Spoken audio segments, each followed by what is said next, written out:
Bab 461. Rumahnya sangat besar, jadi tidak masalah jika satu kamar tidak disisakan. Xiao Guofeng membawa Zhao Yu dan dua detektif polisi lainnya dari Moyang ke sebuah kamar di lantai 2. Ini kamar Kuo. Sejak dia terlibat dalam insiden itu, Feng Lin ragu-ragu untuk merenovasi kamar itu. Jadi, tampilannya sama seperti 10 tahun yang lalu. Petugas kebersihan hanya datang untuk membersihkan seminggu sekali.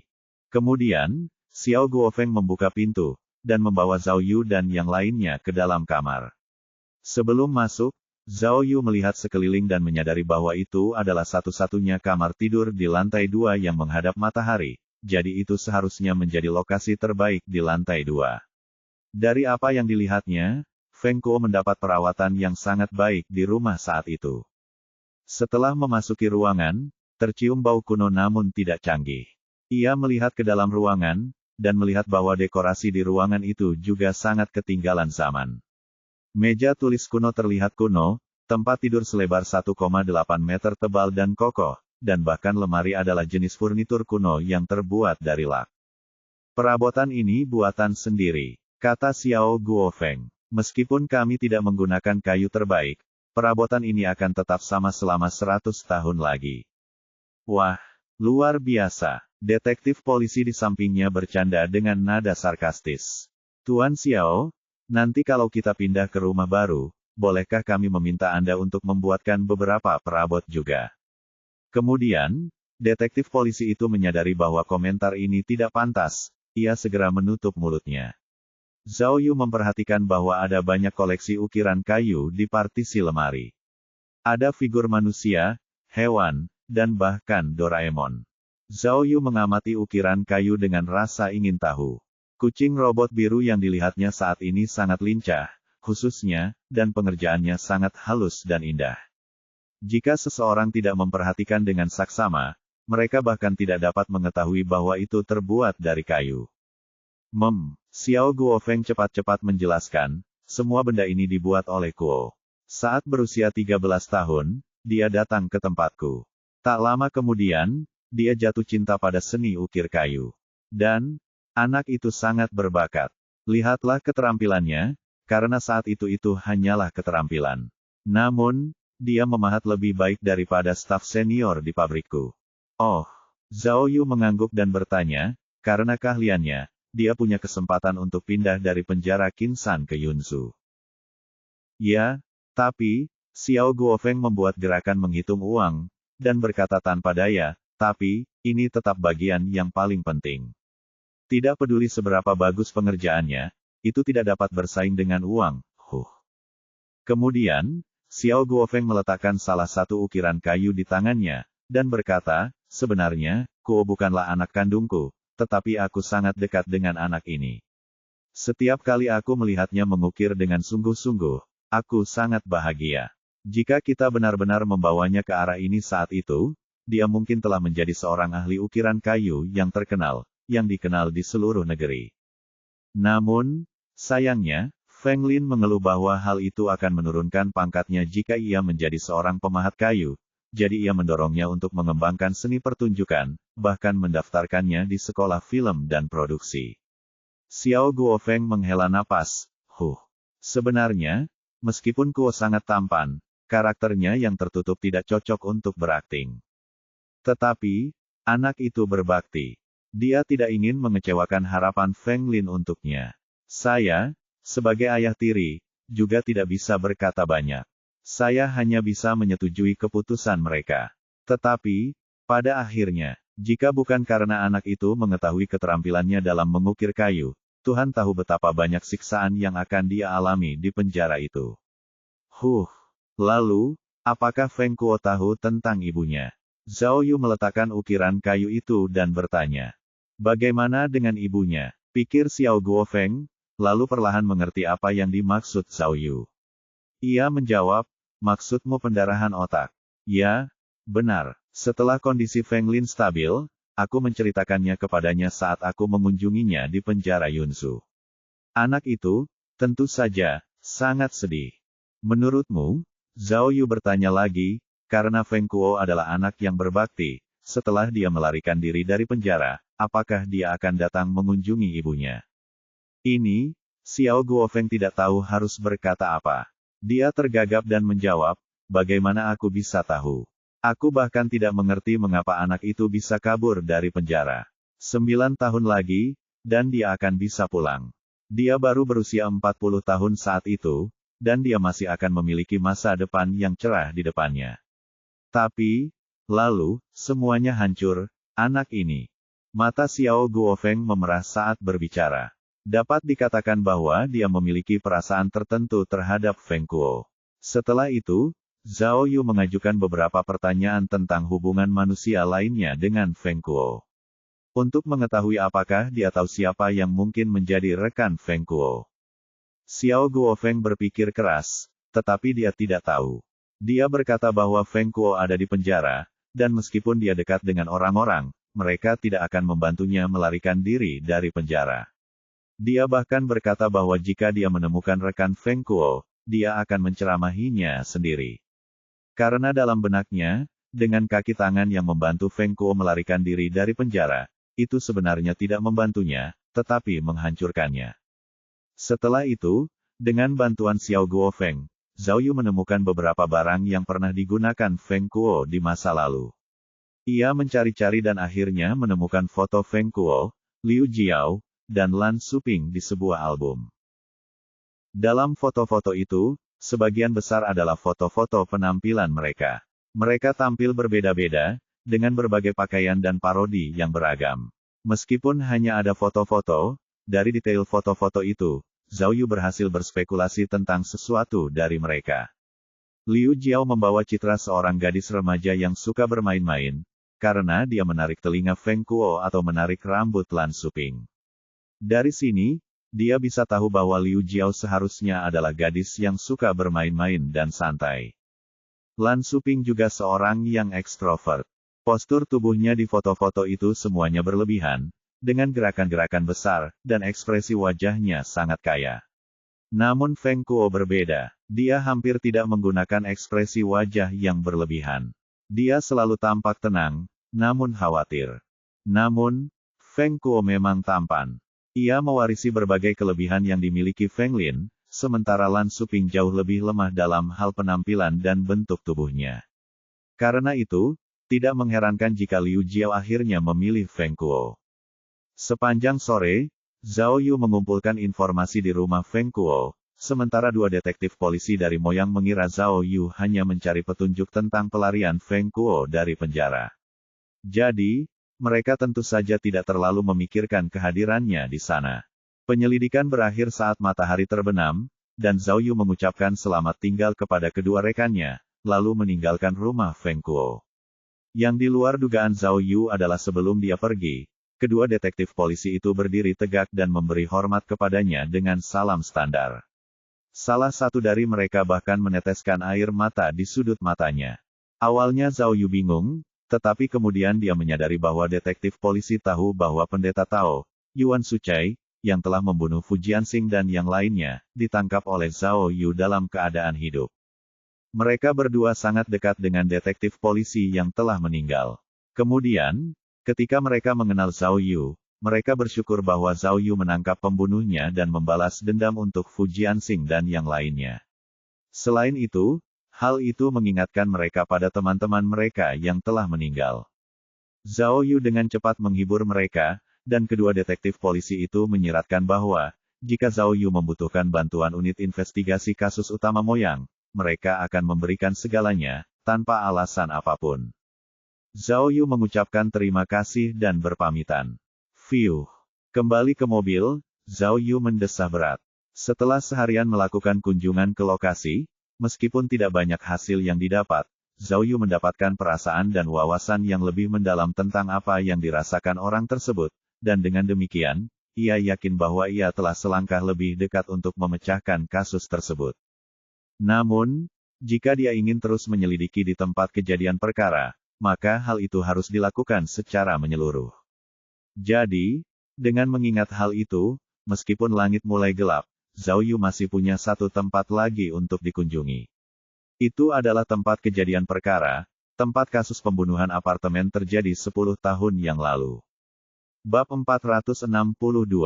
Nama lengkap dari Petroleum Second Franchise adalah Petroleum Company Second Department Family Campus. Para pekerja dan anggota keluarga yang tinggal di kampus tersebut. Awalnya, tempat ini milik perusahaan. Namun, setelah reformasi milenium, kepemilikannya dikembalikan ke tempat itu. Jadi, ketika pembunuhan apartemen terjadi kemudian, tempat itu menjadi milik cabang moyang. Oleh karena itu, semua kasus pada saat itu ditangani oleh unit investigasi kasus utama cabang moyang. Kini, setelah 10 tahun, hanya ada sedikit perubahan di lingkungan keluarga pabrik tersebut, karena masih mempertahankan bangunan lama dari tahun 80-an dan 90-an abad lalu. Karena lingkungan tersebut awalnya dirancang untuk para pekerja, luas permukaan terluas di sini hanya sekitar 80 meter persegi. Selain banyak kampus keluarga, ada juga banyak apartemen yang lebih kecil. Apartemen-apartemen ini awalnya digunakan untuk para peserta pelatihan, yang dilatih oleh perusahaan minyak. Mereka hanya perlu membayar biaya yang sangat kecil, dan sebagai imbalannya, mereka dapat menyewa di sana untuk jangka waktu yang lama. Karena Feng Kuo, Lan Shuping, dan Liu Jiao ikut ambil bagian dalam lokasi syuting di dekat tempat ini, dan harga sewanya rendah, mereka, seperti banyak aktor dan aktris lainnya, semuanya berencana untuk tinggal di sini. Bahkan, konon, karena kematian Liu Jiao, film ini berakhir sebelum waktunya, dan karenanya, tidak pernah ditayangkan perdana. Berbekal alamat yang tepat, Zhao Yu segera menemukan apartemen tempat Liu Jiao dibunuh. Namun, ia tidak yakin apakah ini karena pembunuhan tersebut, tetapi 3 blok apartemen yang tersisa kini kosong.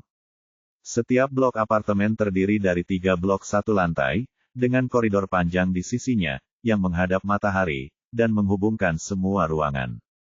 Rumah Liu Jiao berada di lantai 3 blok apartemen tengah, ruangan pertama di sudut. Saat Zhao Yu tiba, hari sudah gelap gulita. Zhao Yu mendongak ke arah kamar tempat Liu Jiao dibunuh, hatinya muram dan ketakutan. Astaga! Zhao Yu memarahi dan bergumam pada dirinya sendiri. Bagaimana aku bisa merencanakan ini? Mengapa aku datang saat ini? Ini, Zhao Yu melihat sekeliling, melihat ngengat terbang di antara rumput liar dan jangkrik bernyanyi, rasanya menyeramkan. Mendesah, Zhao Yu, mengumpulkan seluruh keberaniannya untuk menerima kenyataan, menyalakan senter ponselnya dan menaiki tangga. Saat menaiki tangga, dia tidak lupa memberitahu sistem ajaib di otaknya untuk tidak memainkan petualangan atau permainan apapun saat ini.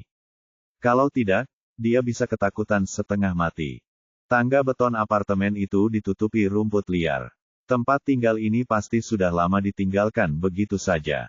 Mendengarkan suara berderit yang dibuat seluruh bangunan, Zhao Yu tidak bisa menahan diri untuk tidak gemetar ketakutan. Di lantai 3, Zhao Yu tiba di depan pintu rumah tempat Liu Jiao dibunuh. Saat memikirkan pembunuhan itu, Zhao Yu merasa merinding. Sebenarnya, Zhao Yu tidak tahu mengapa dia memilih untuk berada di sini di tengah kegembiraan yang mengerikan itu. Selain itu, dia tidak tahu apa yang akan dia cari, begitu dia melangkah masuk nanti. Jangan lupa bahwa 10 tahun telah berlalu. Apakah masih ada petunjuk yang tersisa di rumah itu? Dan, jika memang ada, mungkinkah itu arwah Liu Jiao yang masih ada? Astaga! Zhao Yu menepuk-nepuk mulutnya sendiri, mengeluh dalam hati bahwa berada di sini sudah cukup menakutkan, jadi dia seharusnya tidak memikirkan roh di atas segalanya. Pintu kayu itu hampir membusuk. Selain rumput liar di pintu, ada juga beberapa noda semen basah, mungkin karena tertiup angin dan hujan selama bertahun-tahun. Ketika dia melangkah masuk ke dalam rumah, seluruh rumah tampak kosong. Tidak ada perabotan, hanya dinding yang tampak menyeramkan. Ketika Zhao Yu menyorotkan senternya ke dalam rumah, dia tiba-tiba melihat bayangan gelap yang besar. Berdengung. Zhao Yu mendengar suara dengungan di kepalanya. Setelah mengamati lebih dekat, ia menyadari bahwa, karena rumah tua itu tidak diperbaiki selama bertahun-tahun, atapnya mulai runtuh. Bayangan gelap itu sebenarnya adalah bagian atap yang hilang. Bayangan itu tampak seperti hantu yang tergantung di atap. Gila, Zhao Yu merasa marah sekaligus takut, menyesali keputusannya mengunjungi tempat itu larut malam. Mendesah, Setelah menghela napas, Zhao Yu kembali menyorotkan senter ke pintu depan. Menurut laporan kasus, Liu Jiao ditemukan tewas pada jarak 3 atau 4 meter dari pintu, tubuhnya menghadap pintu depan. Inilah sebabnya mengapa polisi menduga bahwa Liu Jiao membuka pintu untuk si pembunuh, dan si pembunuh menusuknya dengan pisau saat itu. Aksinya begitu cepat, sehingga Liu Jiao tidak punya waktu untuk berbalik atau menghindari serangan itu. Dan, melihat tempat kejadian perkara, sepertinya Liu Jiao seharusnya tidak mengambil tindakan pencegahan. Dengan kata lain, pembunuhnya mungkin adalah salah satu kenalan yang dikenalnya, jadi dia tidak berpikir bahwa seseorang yang dikenalnya akan tiba-tiba membunuhnya dengan pisau. Seseorang yang familiar, Feng Kuo dan Lan Suping sangat mengenal Liu Jiao. Mungkinkah pembunuhnya adalah salah satu dari mereka? Tapi, kedua pria ini sangat mencintai Liu Jiao, sehingga tidak ada alasan bagi mereka untuk membunuhnya. Siapakah pembunuhnya? Memikirkan hal ini, Zhao Yu melangkah maju 2 langkah lagi, untuk melihat dengan jelas tempat Liu Jiao terbaring mati. Meskipun tidak ada yang bisa dilihat saat ini, Zhao Yu masih merasa seolah-olah dia bisa kembali ke masa lalu, entah bagaimana menciptakan kembali adegan di mana kejahatan itu terjadi, bertahun-tahun yang lalu. Zhao Yu merasa bahwa waktu antara Liu Jiao ditikam dan kembalinya Feng Kuo sangat dekat. Jika pembunuh itu berniat menjebak Feng Kuo, dia pasti tahu bahwa Feng Kuo bisa kembali kapan saja, jadi proses pembunuhannya pasti sangat cepat. Artinya, Zhao Yu menoleh ke belakangnya, untuk melihat ke arah pintu, lalu berbalik untuk mengamati tempat Liu Jiao terbaring mati. Dia memiliki pikiran yang jernih dalam benaknya, dan merasa bahwa proses pembunuhan itu mungkin seperti ini. Pertama, seseorang mengetuk pintu, dan Liu Jiao kemudian membuka pintu. Liu Jiao tahu bahwa Feng Kuo memiliki kunci pintu. Jika itu Feng Kuo, dia tidak akan mengetuk, tetapi akan masuk sendiri dengan kuncinya sendiri. Jadi Liu Jiao seharusnya berdiri di pintu dan bertanya, siapa itu? Liu Jiao pasti mengenal orang yang menjawab, jadi dia membukakan pintu untuknya tanpa mengambil tindakan pencegahan. Namun, begitu pintu terbuka, si pembunuh menusuk Liu Jiao, dan dia langsung jatuh ke tanah. Agar Liu Jiao tidak bersuara, si pembunuh pasti telah menutup mulut Liu Jiao dengan satu tangan, lalu terus menusuknya dengan tangan lainnya, hingga Liu Jiao berlumuran darah, tidak bergerak lagi.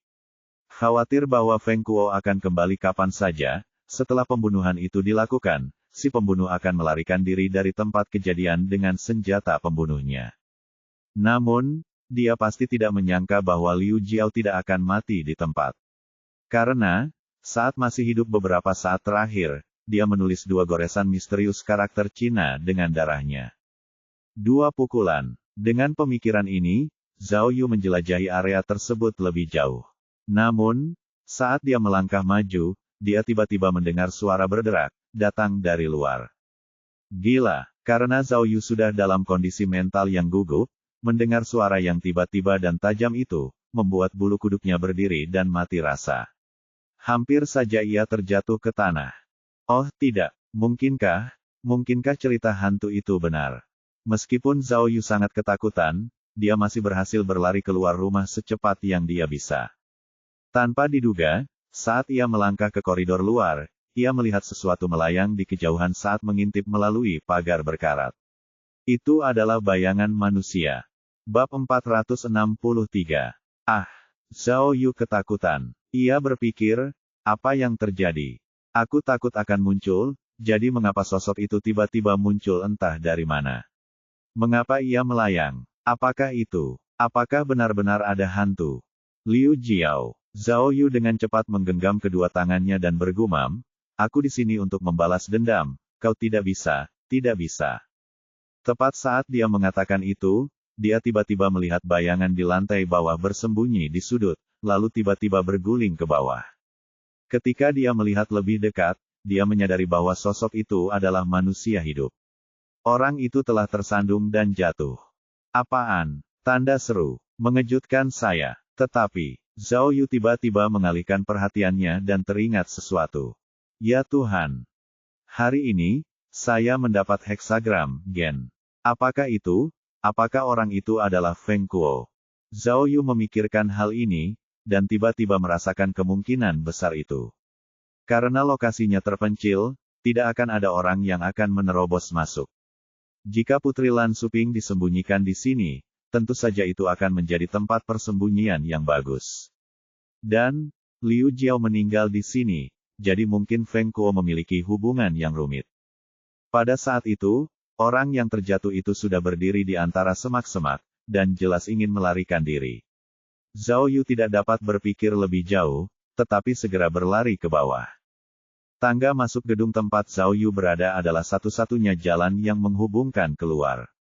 Ketika Zhao Yu berlari menuruni tangga, dia secara tidak sengaja bertemu dengan orang yang sedang melewati tangga. Bagaimana mungkin Zhao Yu melupakan kebetulan seperti itu? Sebelum sampai ke lantai pertama, dia melompat dari lantai 2, melewati pagar, dan melompat ke orang itu dari langit. Ah! Orang itu mengerang, saat dia tergencet oleh Zhao Yu. Larilah lagi. Zhao Yu segera menguasainya, lalu membalikkan tangannya ke belakang untuk memborgolnya. Hantu! Hantu! Ibu! Ibu! Orang di bawah itu meronta sekuat tenaga, sambil berteriak. Jangan bergerak! Zhao Yu mendesak, sambil segera menghentikannya bergerak. Akan tetapi, setelah mendengarnya berteriak, Zhao Yu segera berpikir dalam hati. Hah! Itu tidak benar. Kenapa orang ini berpikir bahwa dia bertemu hantu?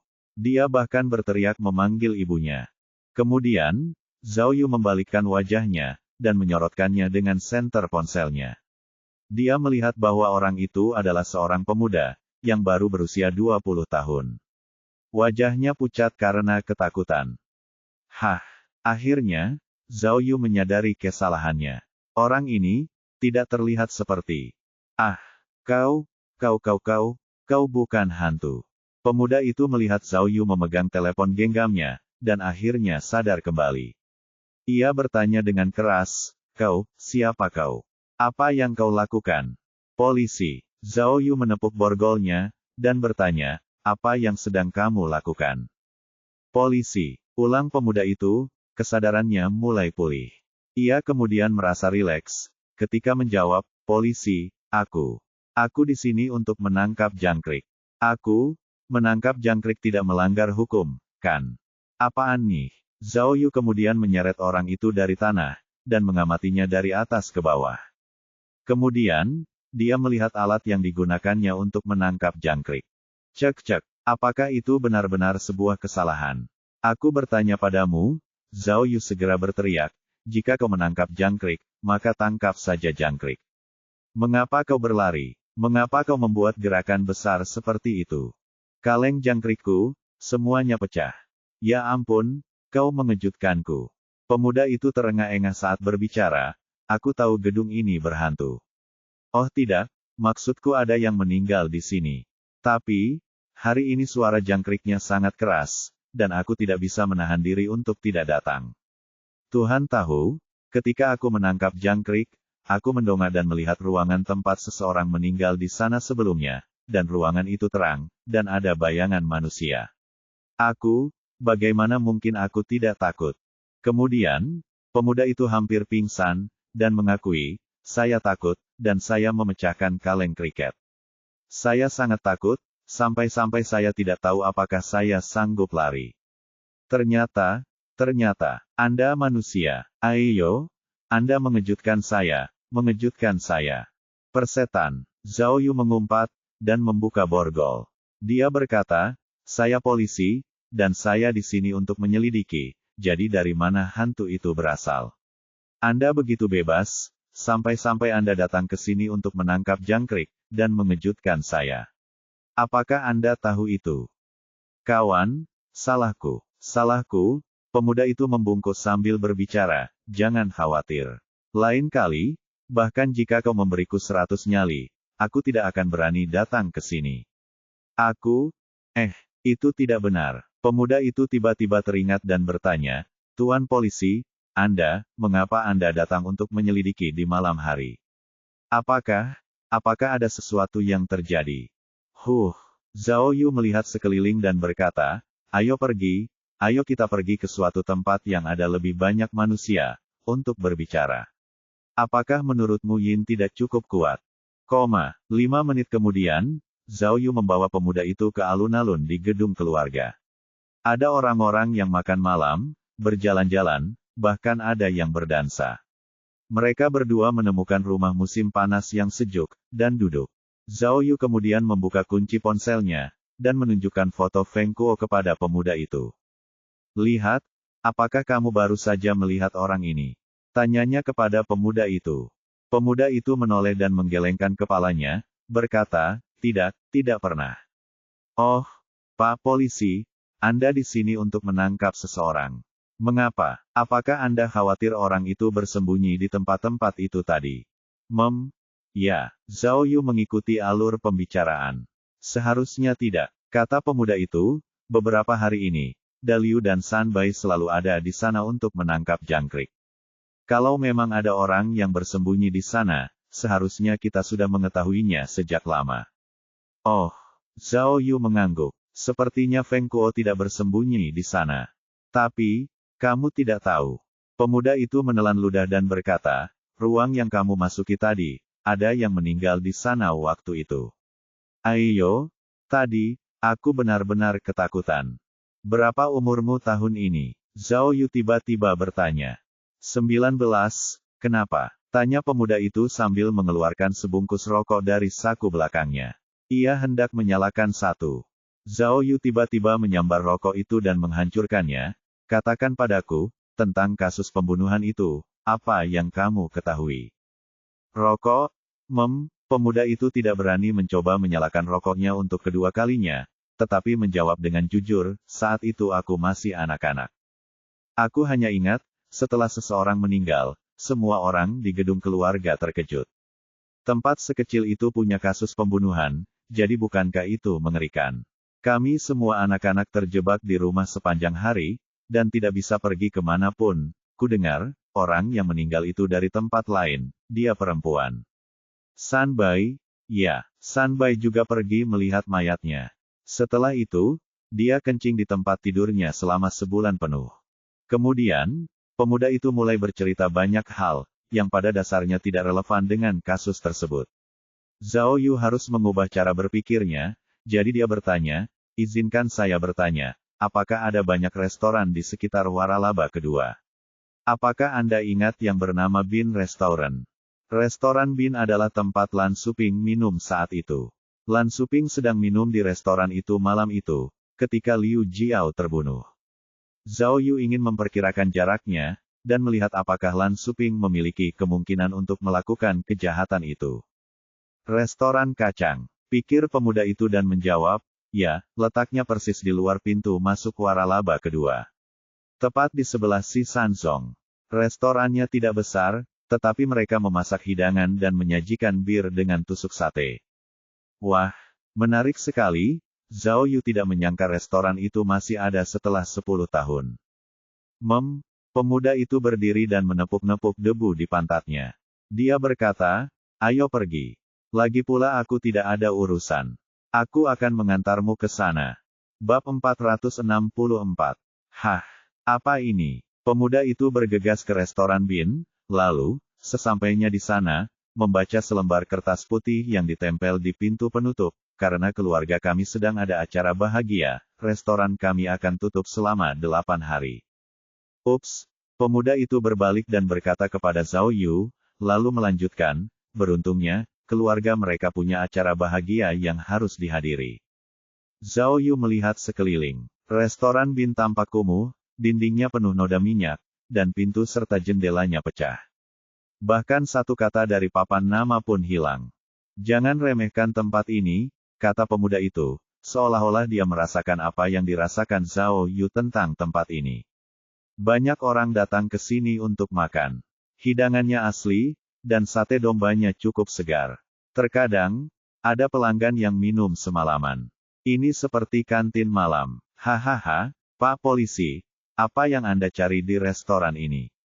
Sepertinya, ya, di sekitar sini. Tidak ada yang percaya bahwa keluarga ini melakukan kesalahan. Baiklah, jangan banyak bicara omong kosong. Zhao Yu mengeluarkan sebuah kartu nama, yang diserahkannya kepada pemuda itu. Ia berkata, tolong perhatikan restoran ini untukku. Saat keluarga itu kembali, jangan lupa meneleponku. Tentu saja, kata pemuda itu sambil mengangguk cepat. Zhao Yu melihat bahwa pemuda itu mengenakan pakaian yang agak lusuh, yang membuatnya berasumsi bahwa ia pasti berasal dari keluarga yang kurang mampu. Zhao Yu langsung mengeluarkan $100, menyerahkannya kepada pemuda itu, dan berkata, ambil ini, dan beli pot kriket lagi. Wow, pemuda itu sangat gembira. Dia buru-buru mengambil uang itu, memberi hormat kepada Zhao Yu, dan berjanji akan menyelesaikan tugasnya. Ingat, perintah Zhao Yu lagi, aku sedang melakukan penyelidikan rahasia, jadi jangan beritahu siapapun. Perhatikan juga keadaan sekitar beberapa hari ke depan. Jika kamu melihat orang di gambar, apakah kamu tahu apa yang harus dilakukan? Aku tahu. Pemuda itu berdiri tegap lagi, dan berkata, jangan khawatir, aku akan memberitahumu sesegera mungkin. Generasi muda Jepang kini menjadi generasi yang paling kesepian, melampaui generasi tua. Mengapa? Wawasan CNA. Zhao Yu mengangguk, lalu meninggalkan waralaba kedua perminyakan. Dia merasa bahwa orang kriket yang ditemuinya hari ini tampak cukup pintar untuk membantunya mengumpulkan beberapa informasi. Jadi dia memberinya sedikit biaya informan. Karena beberapa hal yang didapat dari kerja lapangan hari ini, Zhao Yu perlu memikirkan kembali pikirannya, jadi dia mengendarai mobil kembali ke kantor polisi. Tepat saat dia baru saja menghentikan mobilnya, dia menerima pesan WeChat. Zhao Yu membuka pesan itu, dan melihat bahwa itu dari Miao Ying, katanya, sayang, aku sudah sampai di rumah, dan akan kembali dalam beberapa hari. Bersiaplah untuk tantangan baru kita. Di akhir pesan teks itu ada wajah tersenyum. Ini. Zhao Yu menggerakkan jarinya pada aplikasi WeChat, hanya menemukan pesan baru ini di dalamnya. Itu tidak mungkin benar. Zhao Yu menghitung dengan jarinya, sambil berpikir, jika Miao Ying berada di pesawat selama ini, berarti sudah 2 hari 2 malam. Jadi, apakah keluarganya tinggal di Buenos Aires, Argentina? Jika tidak, mengapa dia butuh waktu lama untuk terbang pulang? Cek. Melihat pesan tersebut, Zhao Yu semakin penasaran dengan situasi keluarga Miao Ying. Ia ingin memberitahu Miao Ying tentang kasus yang sedang ditanganinya, tetapi setelah berpikir panjang, ia mengurungkan niatnya. Ia hanya bertanya tentang keadaan Miao Ying, dan mengingatkannya untuk kembali dan berbaring di tempat tidur bersamanya. Akan tetapi, setelah balasan ini dikirim, dia tidak mendapat respons apapun, sama seperti balasan-balasannya sebelumnya. Astaga! Zhao Yu mulai merenungkannya lagi.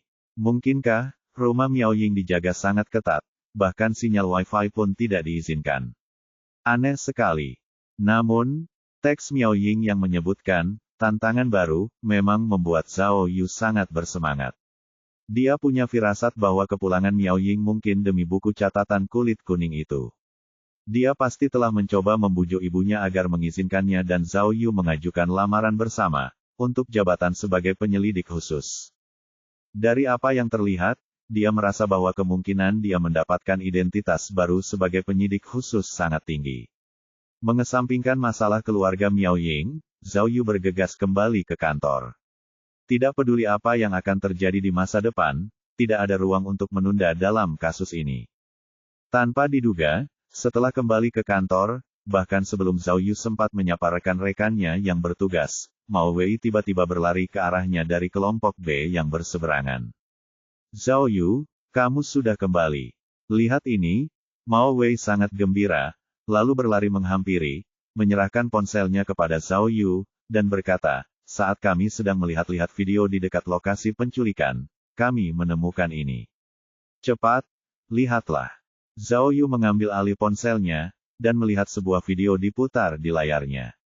Karena Zhao Yu pernah mengunjungi tempat kejadian penculikan sebelumnya, dia tahu bahwa video itu diambil dari kamera di depan sekolah seni. Dalam video tersebut, seorang ibu tampak sedang memotret anaknya. Ibu ini tidak hanya mengambil beberapa foto sekaligus, tetapi juga berfoto bersama anaknya melalui tongsis. Ketua tim Mao, pria ini, Zhao Yu tidak mengerti mengapa Mao Wei harus menunjukkan video ini kepadanya karena dia tidak tahu siapa wanita dalam video itu.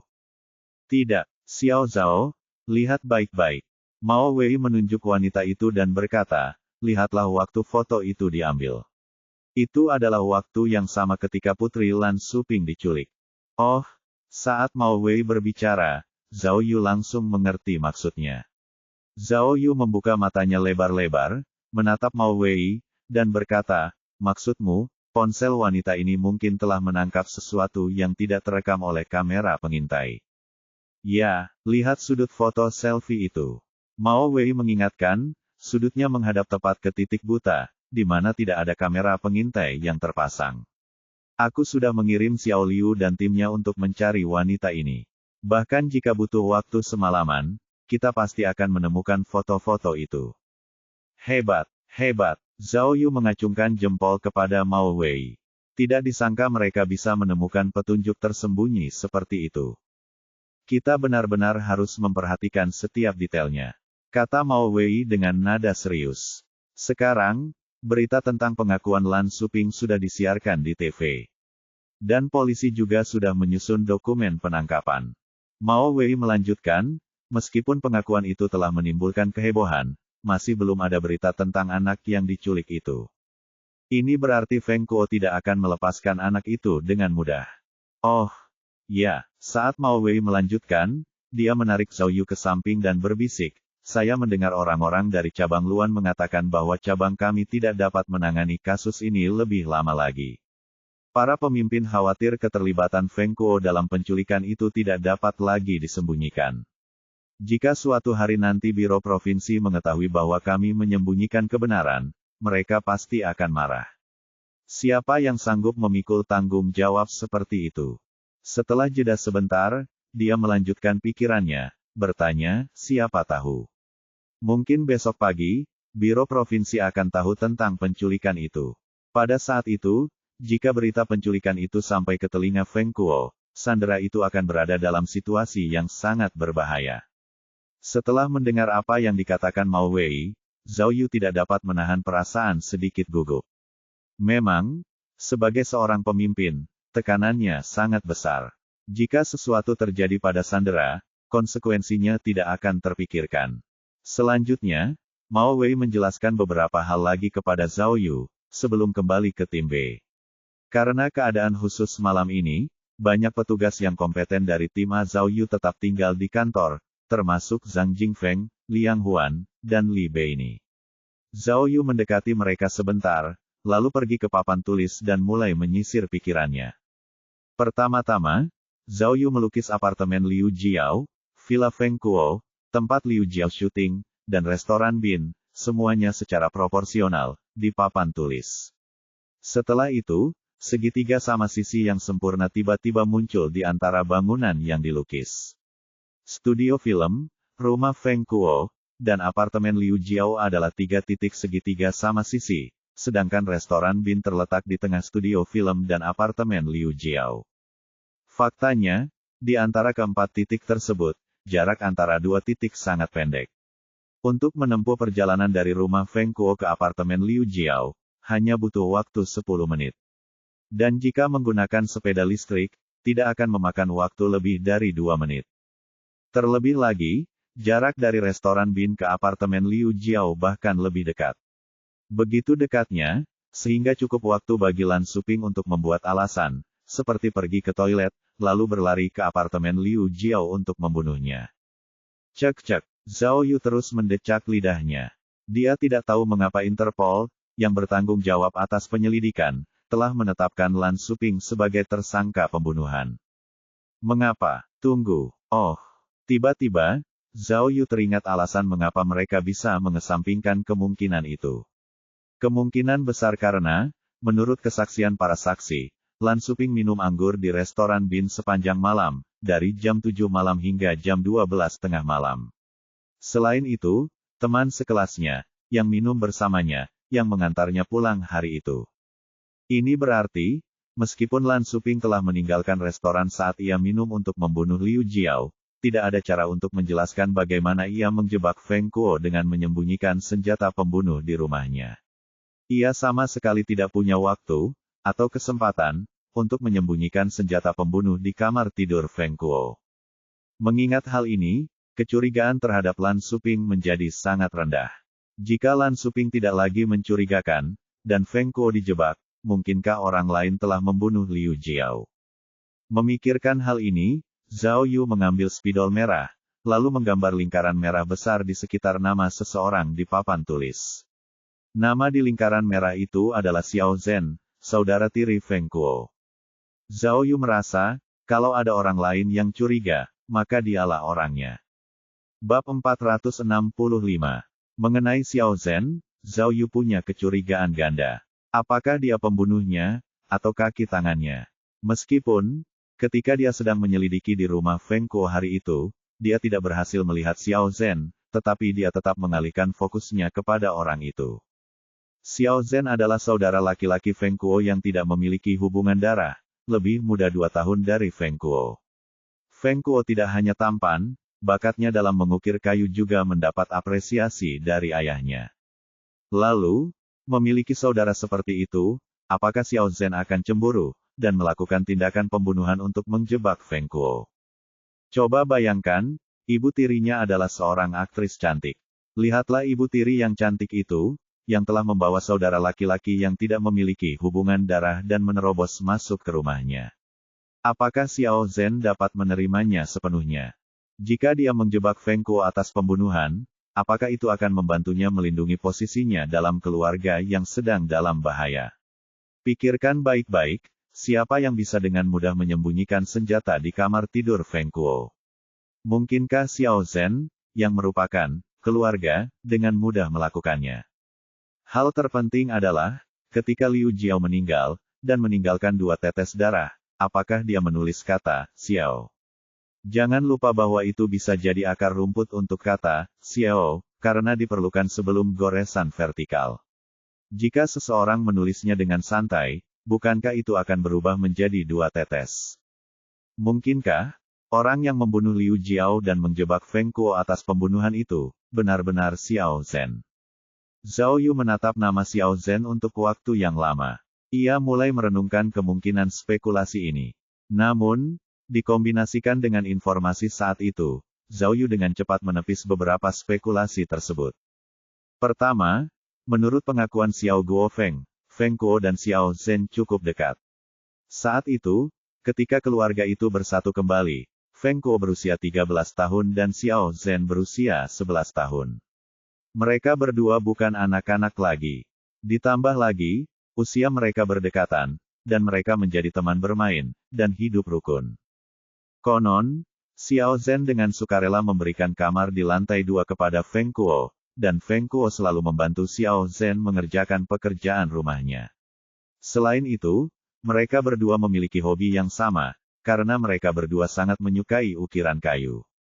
Bahkan, mereka sering pergi bersama ke pabrik kayu keluarga mereka, untuk membuat ukiran. Meskipun Xiao Zhen tidak seberbakat Feng Kuo, ia juga masih memiliki potensi. Pada akhirnya, setelah Xiao Zhen lulus SMA, ia tetap tinggal di sana untuk membantu di pabrik kayu milik ayahnya, dan ia pun menjadi tokoh terkenal di bidang ukiran kayu atas namanya sendiri. Selain itu, Xiao Zhen tidak hanya dekat dengan Feng Kuo, dia juga dekat dengan ibu tirinya, Feng Lin. Jadi, mereka tidak pernah berselisih. Oleh karena itu, dari sudut pandang motif, Xiao Zhen tampaknya tidak punya alasan untuk membunuh Liu Jiao dan menjebak Feng Kuo. Dan, yang terpenting, Xiao Zhen punya alibi yang kuat. Pada hari Liu Jiao mengalami kecelakaan, Xiao Zhen dan ayahnya, Xiao Guofeng, sedang mengirim barang ke kota Lingyun, dan mereka baru pulang sekitar pukul 11, mendekati tengah malam. Selain itu, menurut pengakuan Xiao Zhen dalam catatan, Xiao Zhen belum pernah bertemu langsung dengan Liu Jiao. Dia bahkan tidak mengenal Liu Jiao sama sekali. Di tempat kejadian di mana Liu Jiao ditikam, ada jejak yang jelas yang menunjukkan fakta bahwa orang yang melakukan kejahatan itu adalah seseorang yang dikenalnya. Lebih jauh lagi, bahkan jika Xiao Zhen benar-benar memiliki konflik dengan Feng Kuo, mengapa dia tidak langsung saja mengarahkannya pada Feng Kuo, alih-alih membunuh Liu Jiao? Itu tidak masuk akal. Jadi, dari beberapa poin tersebut, kemungkinan Xiao Zhen menjadi pembunuh tampak sangat kecil. Lalu, Jika Xiao Zhen kemungkinan besar bukan pembunuhnya, mungkinkah dia kaki tangannya? Kemudian, Zhao Yu tiba-tiba teringat apa yang dikatakan Xiao Guofeng. Bahkan jika seseorang dekat dengan Feng Kuo, itu tidak akan sedekat itu, sampai-sampai dia akan membantu Feng Kuo melarikan diri dari penjara, bukan? Itu mengingatkan Zhao Yu pada sesuatu yang lain. Siapa yang mau mengambil risiko di penjara sendiri, untuk membantu Feng Kuo keluar dari penjara? Menurut pemahaman Zhao Yu, hanya ada dua jenis orang, satu adalah saudara angkat, yang sangat dekat, dan yang lainnya adalah saudara sedarah. Dari temperamen Feng Kuo dan situasinya, dia tidak akan memiliki banyak teman yang bisa diandalkan. Jadi, orang-orang yang akan membantunya melarikan diri dari penjara, mungkin adalah saudara-saudara sedarahnya. Kemudian, dia menatap Xiao Zhen. Meskipun mereka bukan saudara kandung, mereka berdua telah menjadi saudara selama bertahun-tahun, sehingga hubungan mereka tidak akan melemah. Jadi, apakah kaki tangan Feng Kuo adalah Xiao Zhen? Jika tebakannya benar, bukankah itu berarti Xiao Zhen adalah penculik putri Lan Xuping? Dan, dia tahu di mana sandera itu ditawan. Generasi muda Jepang kini menjadi generasi yang paling kesepian, melampaui generasi tua. Mengapa? Wawasan CNA.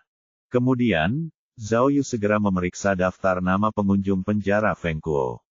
Seperti yang diduga, ada banyak catatan kunjungan Xiao Zhen. Cek-cek, melihat daftar nama tersebut, Zhao Yu merasa bahwa spekulasinya masuk akal. Sepertinya, selanjutnya, dia harus memperhatikan Xiao Zhen dengan saksama. Tepat ketika Zhao Yu ingin memeriksa Xiao Zhen, Xiao Liu, dari tim B, tiba-tiba masuk ke pintu.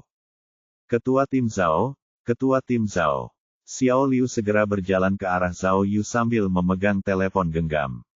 Ia berkata, Ketua tim mau ingin aku menunjukkan ini padamu. Apa ini? Tanya Zhao Yu. Kami telah mengambil foto ini dari orang tua yang bersuah foto di depan sekolah seni dalam video itu. Xiao Liu berkata, orang tua itu mengatakan bahwa kemarin adalah hari pertama putranya masuk sekolah seni, dan itulah sebabnya dia bersuah foto, sebagai kenang-kenangan. Dia bahkan mengambil video. Tapi, setelah memeriksa, kami tidak dapat melihat Putri Lan Xuping dari sana. Sepertinya waktunya tidak tepat, dan kami mungkin melewatkannya. Baiklah. Zhao Yu mengambil alih telepon dan berkata, kalau begitu, mari kita lihat. Berikan teleponnya padaku. Baiklah. Xiao Liu menyerahkan telepon kepada Zhao Yu, lalu berbalik untuk pergi. Zhao Yu berbalik untuk memberikan ponsel itu kepada Li Bei ini, yang kemudian menyambungkannya ke proyektor, dan membiarkan semua orang menonton dari monitor besar itu. Seperti yang dikatakan Xiao Liu, meskipun piksel pada ponsel orang tua itu cukup tinggi, sangat disayangkan waktunya tidak tepat, karena tidak ada jejak Putri Lan Xuping di foto itu. Menurut apa yang dikatakan Lan Xuping, putrinya mengenakan atasan putih dan rok merah, serta membawa papan gambar di punggungnya. Namun, semua orang melihat ke setiap sudut foto, tetapi mereka tidak dapat menemukan target yang memenuhi karakteristik ini. Kemudian, ada seorang ibu yang membuat video untuk dikirimkan ke teman-temannya. Dalam video tersebut, dia tidak hanya merekam pintu masuk sekolah, tetapi dia bahkan memutar tubuhnya di depan pintu masuk. Namun, tetap saja tidak ada jejak gadis kecil itu. Jadi, sepertinya waktunya tidak tepat. Mungkin, ketika ibu si anak perempuan mengambil foto, penculiknya belum mengambil tindakan, atau penculikannya sudah terjadi. Generasi muda Jepang kini menjadi generasi yang paling kesepian, melampaui generasi tua. Mengapa? Wawasan CNA. Tunggu dulu, Li Bei ini tiba-tiba teringat sesuatu. Ia segera mengetik di keyboard. Setelah beberapa saat, ia mendongak, dan berkata kepada Zhao Yu dan pasukannya, saya membandingkan video, di mana sandera memasuki titik buta. Menurut kecepatan berjalan sandera, hei, itu tidak masuk akal. Kenapa? Tanya Zhao Yu. Wanita ini butuh waktu 3 menit untuk mengambil foto. Pada menit kedua, saat dia mengambil foto, sandera sudah memasuki titik buta. Kata Li Bei ini dengan serius. Dengan kata lain, menurut perkiraan waktu, sandera tidak akan muncul di foto. Tapi, dia tidak muncul, jadi kemana dia pergi? Benarkah? Alis Zhao Yu berkerut erat. Dia mengklik tombol putar lagi, dan memutar ulang foto di layar. Detektif polisi lainnya juga membuka mata lebar-lebar, untuk melihat dengan saksama. Namun, setelah mencari beberapa lama, tidak ada hasil. Li Beini menghitung di atas kertas dengan pena, dan berkata kepada Zhao Yu, "Ketua tim, saya sudah menghitung. Menurut kecepatan normal, waktu, di mana gadis itu seharusnya muncul di foto, seharusnya adalah saat orang tua perempuan itu mengambil video." Oh, Zhao Yu segera memutar video itu. Agar semua orang dapat melihat, ia menyetel kecepatan pemutaran pada yang paling lambat. Hampir seperti foto demi foto. Dulu, semua orang menonton video itu dengan saksama, dan mereka bahkan tidak berani berkedip. Akhirnya, ketika video itu mencapai detik ke-15, Zhao Yu akhirnya menemukan sesuatu, dan ia dengan cepat mengklik tombol jeda untuk menghentikan video pada suatu adegan.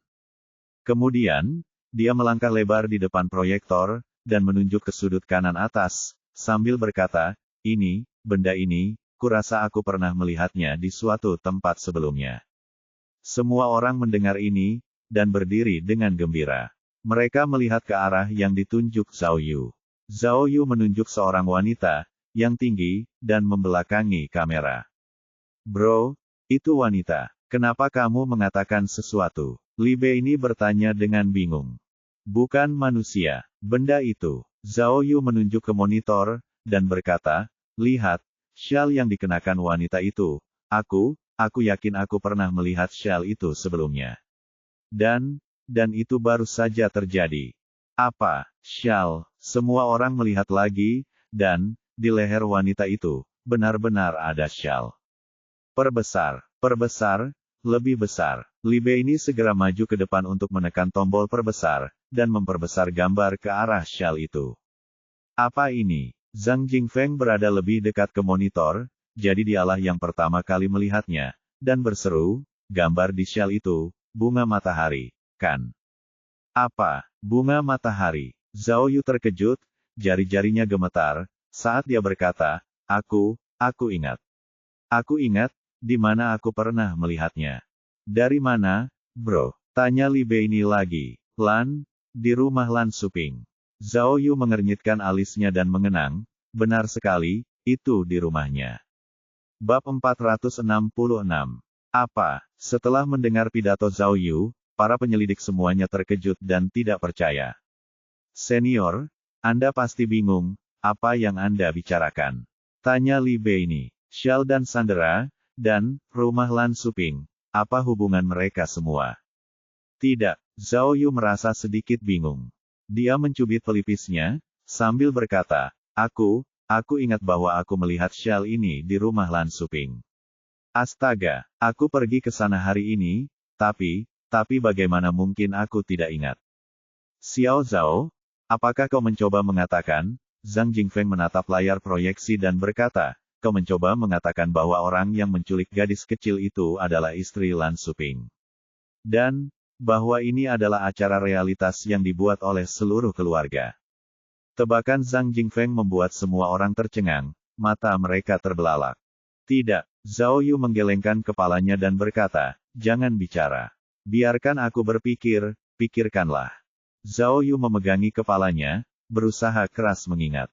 Ini terasa sangat aneh. Dia ingat dengan jelas bahwa dia pernah melihat syal ini dari rumah Lan Suping, tetapi mengapa dia tidak dapat mengingat keadaan spesifiknya? Para detektif penasaran, tetapi tidak gegabah. Mereka menunggu dengan sabar hingga Zhao Yu mengingatnya. Oh, akhirnya, setelah beberapa menit berpikir keras, Zhao Yu akhirnya teringat apa semua ini. Benar, ya, benar. Zhao Yu mengepalkan tinjunya dan berkata dengan penuh semangat, "Aku ingat, di kamar tidur Putri Lan Suping, ya. Syal ini bukan syal sungguhan, tapi lukisan." "Apa, sebuah lukisan?" Para detektif kembali bingung, bertanya-tanya apa yang ingin dikatakan Zhao Yu. "Salah, tidak mungkin salah." Zhao Yu berkata dengan tegas. "Putri Lan Suping suka melukis.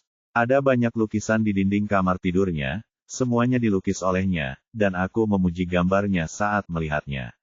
Lalu, Salah satu lukisannya sepertinya memiliki syal bunga matahari.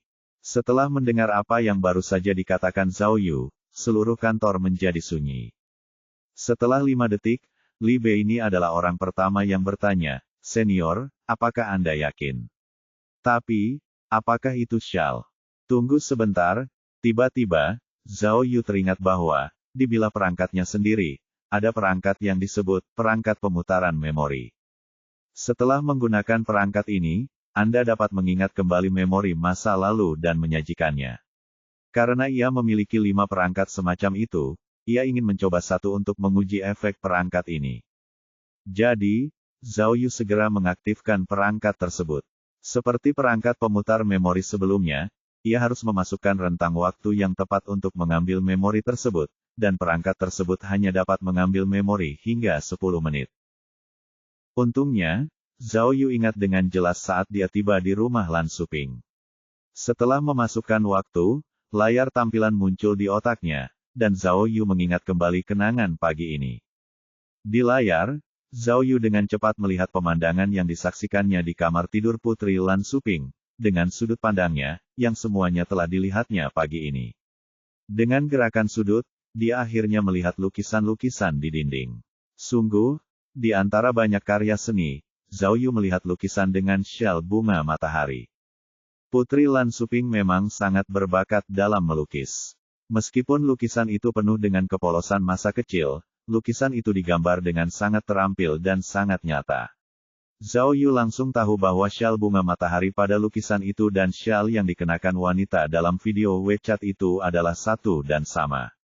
Artinya, senior, apakah kamu baik-baik saja? Mendengar pertanyaan Li Bei ini, Zhao Yu tersadar dari ingatannya. Ketika mendongak lagi, dia melihat dirinya berjongkok di tanah, seperti seekor kodok, dan jika kaki kanannya terangkat sedikit lagi, dia tampak seperti seekor anjing yang sedang mencoba buang air kecil. Astaga! Zhao Yu bergegas bangkit dari tanah, lalu menyapu debu di tubuhnya dan berkata, "Aku baik-baik saja, aku sedang memikirkan kasus itu." Batuk. Zhao Yu batuk kering beberapa kali, lalu bergegas memanggil Zhang Yaohui. Saat ini, Zhang Yaohui masih berada di rumah Lan Xuping. Sesuai instruksi Zhao Yu, ia segera mengirimkan foto lukisan dengan syal bunga matahari menggunakan ponselnya. Ketika semua orang melihat foto itu, mereka akhirnya mempercayai perkataan Zhao Yu. "Ya Tuhan, ini sungguh luar biasa," kata Li Bei ini. "Jika memang begitu, bukankah itu, mungkinkah?" "Benar," teriak Zhao Yu sambil menunjuk wanita anonim di layar, "wanita ini mungkin penculiknya." Wow, meskipun mereka semua siap secara mental, mereka tetap tidak dapat menghindari keributan. "Kami sudah membayangkan ini sebelumnya," kata Zhao Yu cepat. "Jika penculik itu menculik seorang gadis kecil dari lingkungan itu dengan mudah, itu berarti penculik itu sudah melakukan kerja keras sebelumnya, dan telah berhubungan dengan gadis kecil itu. Oleh karena itu, gadis kecil itu telah menurunkan kewaspadaannya terhadap penculik itu." Zhao Yu menunjuk gambar di ponselnya sambil berbicara. Ia berkata, gadis kecil itu bahkan bisa menggambar syal wanita itu di lukisannya. Ini cukup untuk menunjukkan bahwa ia tidak hanya berhubungan dengan penculik itu dalam waktu yang lama, tetapi juga merupakan teman baik penculik itu. Ini pasti alasan mengapa ia menggambar gambar itu, dan juga mengapa penculikan itu berhasil dilakukan. Kalau begitu, Liang Huan menggelengkan kepalanya dan berkata, "Kalau begitu, kita harus segera memberitahu Zhang Yaohui tentang hal ini, dan meminta istri Lan Xuping untuk melihat lukisan itu dengan saksama, untuk melihat apakah dia tahu bagaimana lukisan ini dibuat. Selain itu, untuk mencari tahu apakah gadis kecil itu mengatakan sesuatu yang dapat membantu kasus ini." Zhao Yu mengangguk, dan Liang Huan segera pergi untuk menelepon. Tapi, Zhang Jingfeng mengerutkan kening. "Aku tidak mengerti. Bukankah penculiknya adalah Feng Kuo? Tapi, kenapa dia menjadi seorang wanita? Wanita ini, dari mana dia berasal? Mungkinkah seseorang yang berpakaian silang? Tebak Da Fei." "Jangan bercanda," kata Zhang Jingfeng. "Jelas sekali bahwa wanita ini sudah lama berhubungan dengan gadis kecil itu, dan Feng Kuo baru saja melarikan diri dari penjara. Di mana dia bisa mendapatkan sumber daya untuk berpakaian silang. Berpakaian silang, Zhao Yu merenung sejenak, sambil memikirkan sebuah kemungkinan. Mungkinkah itu Xiao Zhen? Agar bisa dekat dengan gadis kecil itu, Xiao Zhen menyamar sebagai seorang wanita. Tapi, kemudian dia melihat lebih dekat ke layar. Tubuh wanita itu sangat ramping. Bagaimana mungkin dia menyamar? Dalam hal ini, apa sebenarnya yang terjadi? Siapakah wanita dengan syal bunga matahari ini? Kemunculan wanita ini mengacaukan spekulasi Zhao Yu sebelumnya. Namun, karena petunjuk langka ini ditemukan, semua orang pasti akan menyelidikinya lebih lanjut. Zhao Yu memerintahkan para penyidik untuk menonton ulang semua rekaman video pengawasan, untuk melihat dari mana wanita itu berasal, dan untuk mencari tahu lebih banyak tentang seperti apa rupanya. Begitu Zhao Yu selesai memberikan instruksinya, Li Bei ini menemukan sesuatu. Dia memperbesar layar beberapa kali, dan menunjuk ke gambar, lalu berkata kepada semua orang, "Kalian semua, lihatlah, seperti apa pose tangan kanan wanita ini." Li Bei ini menunjuk, dan ada bayangan di tanah. Menurut kalian seperti apa bayangan itu? Mobil. Zhao Yu mengamati dengan sangat saksama, lalu langsung menjawab. Mobil. Posenya, menutup pintu mobil. Oh, gila. Beginilah cara mereka menculik gadis kecil itu. Berani kukatakan bahwa Putri Lan Suping ada di mobilnya. Bab 467. Sekarang aku melihatnya. Zhang Jingfeng berpegangan pada gambar yang diproyeksikan dan berteriak, ada bercak putih di bawah tangan wanita itu, dan mobilnya seharusnya berwarna putih. Wah, siapa sangka, pada akhirnya, si penculik akan membawa gadis itu pergi dengan mobil. Ini tidak terbayangkan. Liang Huan sudah mengakhiri panggilan telepon dengan Zhang Yaohui. Ketika dia melihat situasinya, dia segera bergabung dalam diskusi, berkata, kalau begitu, kita harus menemukan mobil putih dari rekaman video pengawasan ini. Berdasarkan tinggi pintu mobil, Zhao Yu memberi isyarat dengan tangannya untuk menunjukkan tingginya, mobil ini bukan SUV. Dilihat dari bentuk mobilnya, sepertinya ini sedan. Baiklah, sebuah mobil sedan putih, Da Fei dan yang lainnya segera mulai menonton ulang rekaman video pengawasan di tempat kejadian, berniat untuk menemukan mobil sedan putih itu.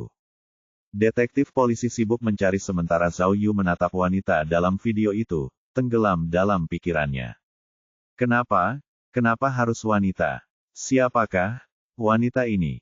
Hai, tiba-tiba, Zhao Yu punya ide. Namun, ide itu membuatnya merasa terkejut, dan bahkan tampak agak tidak masuk akal. Zhao Yu menatap layar dengan saksama dan berkata, saat aku menuju ke rumah Feng Kuo untuk menyelidiki hari ini, aku melihat seorang pembantu wanita. Bisakah kau memeriksa identitas pembantu wanita itu? Ini, Zhang Jingfeng sedikit malu. Apakah kamu tahu namanya? Atau mungkin punya nomor teleponnya? Tidak usah dipikirkan. Kemudian, Zhao Yu mengeluarkan ponselnya dan menelepon salah satu detektif polisi dari cabang Moyang, yang menjaga rumah Feng Kuo. Setelah Zhao Yu menyatakan niatnya, detektif polisi itu menjawab langsung, ini mudah. Kami sudah menyelesaikan pemeriksaan latar belakang semua kerabat Feng Kuo. Pembantu itu, latar belakangnya cukup bersih, jadi dia seharusnya tidak ada hubungan dengan Feng Kuo. Namun, jika Anda menginginkan informasinya, saya dapat segera mengirimkannya kepada Anda. Setelah menutup telepon, informasi itu dikirim ke ponsel Zhao Yu. Zhang Jingfeng tidak tahu siapa yang ditelepon Zhao Yu, tetapi dia melihat bahwa Zhao Yu telah menyelesaikan masalah itu hanya dengan satu panggilan telepon dan merasa terkesan. Zhao Yu tidak punya waktu luang untuk pamer, karena ia segera menunjukkan foto pembantu itu kepada Zhang Jingfeng, sambil berkata, ayo, kalian ahli dalam melacak, coba lihat bentuk pembantu ini. Apakah mirip dengan wanita di monitor? Apa kau serius? Zhang Jingfeng tercengang dan berkata, Zhao, apa kau mencurigai pembantu di rumah Feng Kuo sebagai penculiknya?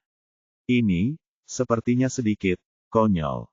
Sambil berbicara, dia melihat monitor dengan saksama untuk membandingkan gambar. Pembantu di rumah Feng Kuo berusia 47 tahun. Dia pernah menjadi perawat sebelum bekerja di sana, jadi dia berpengalaman dalam merawat pasien yang tidak bisa mengurus diri sendiri. Karena pengalaman yang mengesankan ini, Xiao Guofeng mempekerjakannya dengan upah tinggi setelah Feng Lin jatuh sakit. Namun, dia bukan tipe orang yang suka berdandan dengan pakaian mewah. Jadi, jika dilihat dari penampilannya saja, dia terlihat sangat berbeda dari wanita yang mengenakan syal bermotif bunga matahari dalam video tersebut. Ditambah lagi, jika melihat bentuk tubuh keduanya, ada perbedaan yang sangat besar. Pembantu itu, yang berusia 47 tahun, memiliki tubuh yang tegap, tetapi wanita di monitor itu jauh lebih ramping. Tidak mungkin mereka adalah orang yang sama. Mendesah. Zhao Yu menghela napas berat. Tampaknya hipotesisnya salah. Cek, kata Li Bei ini dengan alis berkerut. Aku tidak mengerti bagaimana wanita itu bisa mendapatkan kepercayaan gadis kecil itu. Menurut laporan, meskipun Lan Suping baru berusia 9 tahun, dia biasanya bersikap waspada, tidak pernah berbicara dengan orang asing. Karena mereka tahu hal ini, orang tuanya tidak mempermasalahkannya saat dia pergi dan pulang sekolah sendirian. Jadi, Liang Huan mengambil isyarat ini untuk berbicara. Penculiknya haruslah seseorang yang sudah dikenal oleh gadis kecil itu, seseorang yang tidak dicurigai oleh gadis kecil itu. Jika memang begitu, Zhang Jingfeng berkata, aku akan mencari tahu siapa saja yang memiliki syal seperti itu melalui kerabat, teman, dan kolega Lan Suping. Dan guru-guru sekolah. Perintah Zhao Yu. Periksa semua guru yang pernah berhubungan dengannya sebelumnya. Baiklah. Zhang Jingfeng pergi mencari petunjuk, tepat saat telepon Zhao Yu berdering.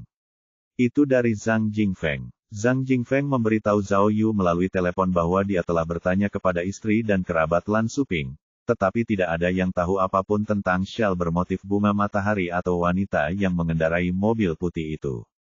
Zhao Yu kemudian menyuruhnya untuk mendesak para kerabatnya untuk bertanya-tanya, lalu memberitahu Zhao Yu jika ada berita.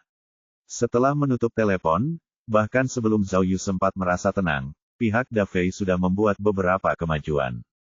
Ketua tim, kita menonton videonya lagi, kata Da Fei bersemangat. Kita beruntung. Dalam semua rekaman video orang tua yang mengantar anak-anak mereka ke sekolah di pagi hari, hanya ada 2 mobil putih yang memasuki titik buta itu. Lihat di sini, yang satu adalah SUV, jadi bisa dihilangkan. Jadi, kemungkinan besar, mobil ini. Da Fei menunjukkan foto yang dipotong pada proyektor. Dengan segera, muncul gambar mobil putih. Nissan ini, kata Da Fei, tapi belum ada nomor plat resminya, jadi ini pasti mobil baru.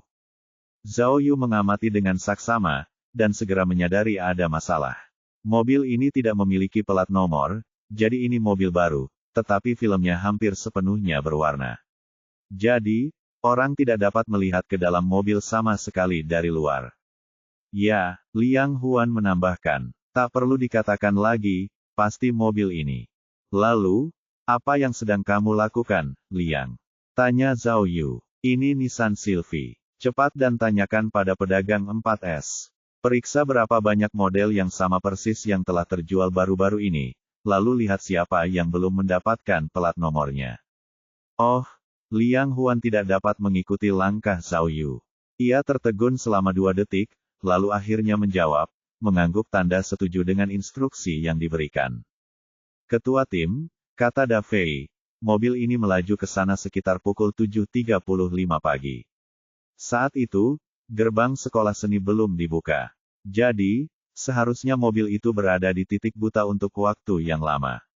Namun, ketika mobil itu pergi, itu terjadi pada jam sibuk, dengan banyak orang dan mobil lain di sana. Itu namanya memanfaatkan kesempatan untuk kabur. Kata Li Bei ini, penculik wanita ini benar-benar memikirkan hal ini. Mungkinkah dia juga yang membantu Feng Kuo kabur dari penjara?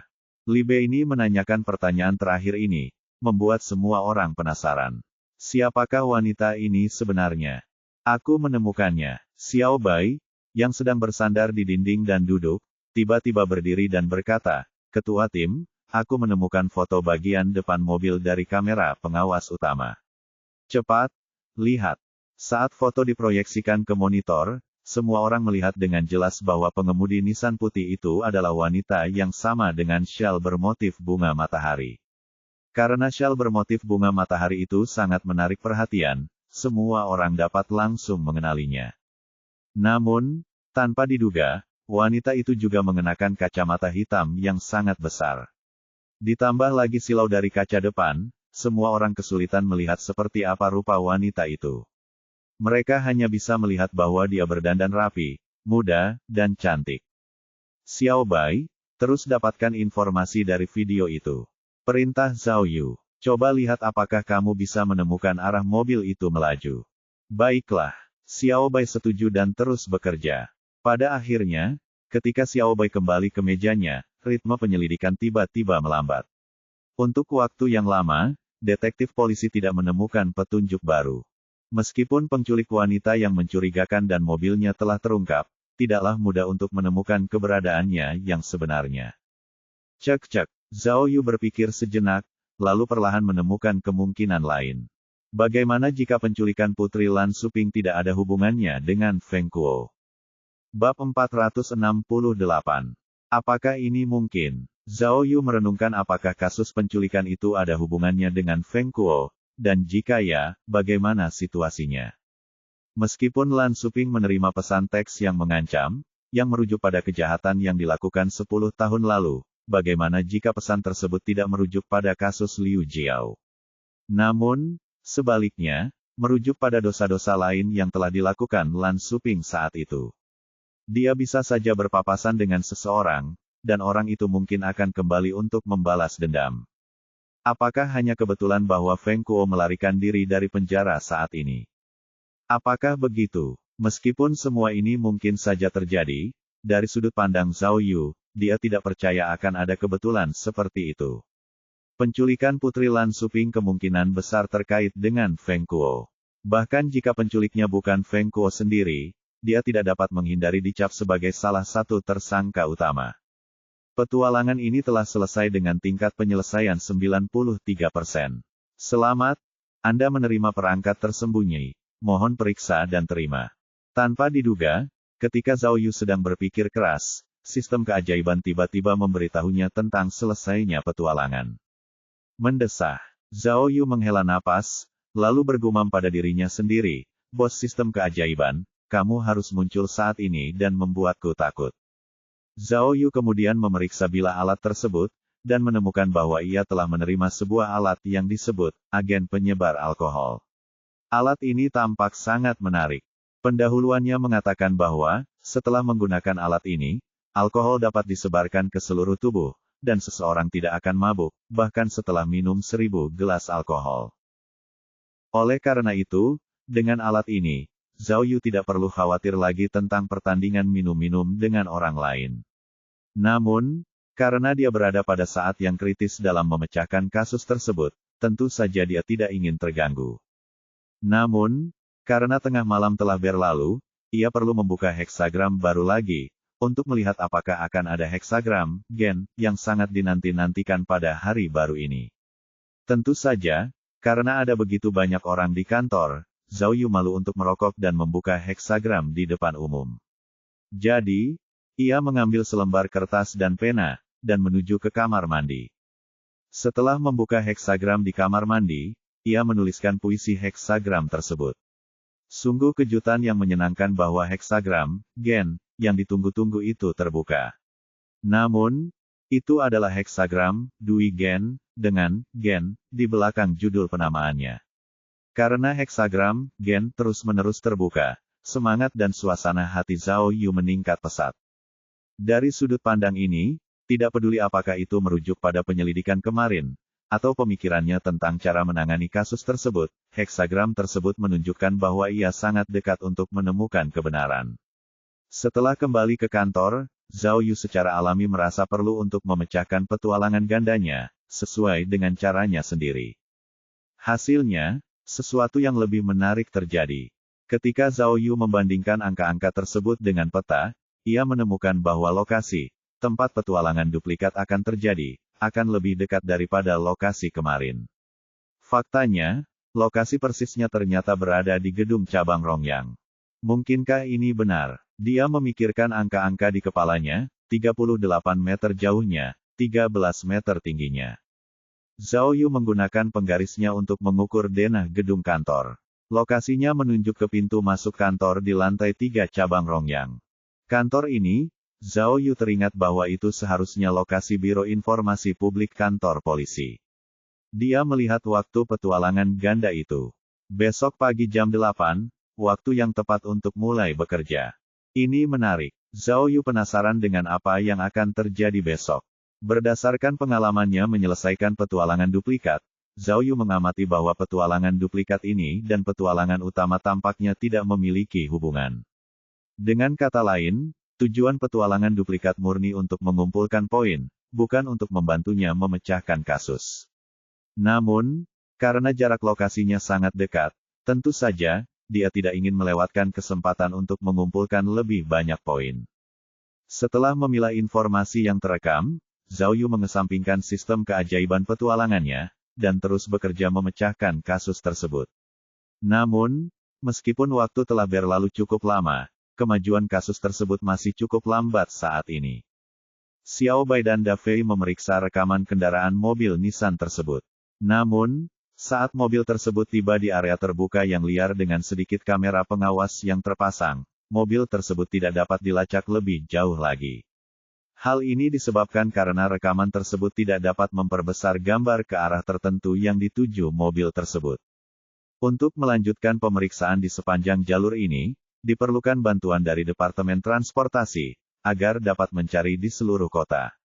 Meskipun Zhao Yu telah melapor kepada pemimpin, ia harus menunggu hingga hari berikutnya sebelum memulai pencarian.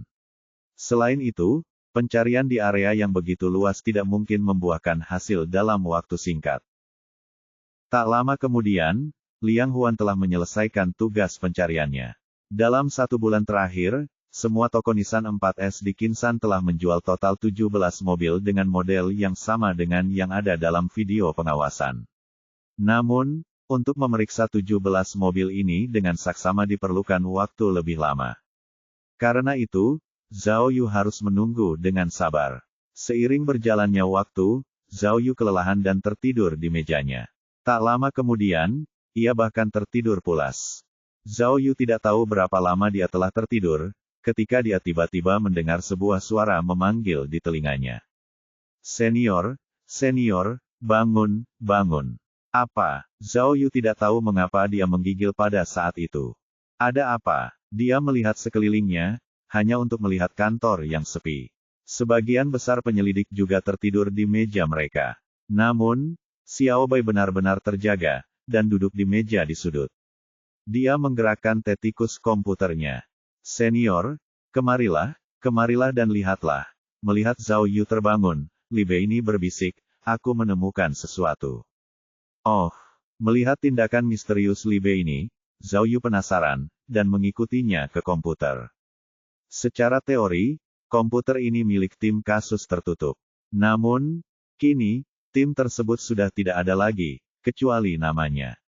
Jadi, Zhao Yu telah menggunakan komputer ini, dan lambat laun, komputer ini menjadi komputer pribadinya yang diadopsi. Coba lihat, apa yang kutemukan. Li Bei ini duduk di depan komputernya, membuka halaman web untuk dilihat Zhao Yu. Zhao Yu meliriknya sekilas, dan segera menjadi lebih sadar. Di layar, tepat di tempat penunjuk tetikus berada, syal berwarna emas dengan bunga matahari telah muncul. Ini, bagaimana situasinya? Zhao Yu menatap Li Bei ini dengan tatapan bingung. Begini ceritanya, Li Bei ini berkata, Saya sangat penasaran dengan syal ini tadi. Karena, selain industri jasa, seperti pramugari dan staf bank, sangat sedikit orang yang memakai syal seperti itu saat ini. Jadi, saya mencarinya di internet. Oh, maksudmu, Zhao Yu menebak, wanita itu mungkin seorang pramugari, atau petugas layanan. Itulah yang saya kira pada awalnya, kata Li Bei ini. Tetapi, setelah mencari-cari, saya terkejut. Coba Anda lihat. Pramugari itu mengenakan syal pendek, yang sangat formal. Dan syal tersangka jauh lebih besar, dan lebih kasual. Selain itu, cara tersangka mengikat syalnya sangat kasual, metode simpul nostalgia yang istimewa. Oh, apa lagi yang namanya nostalgia? Zhao Yu bingung dengan istilah mode ini. Benar, hanya sedikit orang yang memakai syal seperti itu dan menggunakan metode mengikat seperti ini.